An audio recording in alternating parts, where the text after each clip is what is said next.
গাজায় যুদ্ধের অবসান চেয়ে রাস্তায় নামে শত শত ফিলিস্তিনি। উত্তর গাজার বিধ্বস্ত এলাকায় দাঁড়িয়ে তারা প্রথমবারের মতো স্লোগান তোলে, চলে যাও হামাস।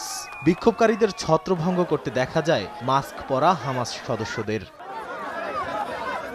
২০০৭ সালে গাজার দখল নেয়ার পর সংগঠনটি কঠোরভাবে বিরোধী কণ্ঠ দমন করে আসছে বলে অভিযোগ বিক্ষোভকারীদের। টানা যুদ্ধ ও বাস্তুচ্যুতর মধ্যে অসন্তোষ দানা বেঁধেছে সাধারণ ফিলিস্তিনিদের মধ্যে।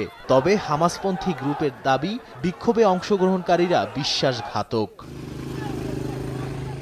ইসরায়েলি হামলায় সবচেয়ে বেশি ক্ষতিগ্রস্ত হয়েছে গাজার উত্তরাঞ্চল।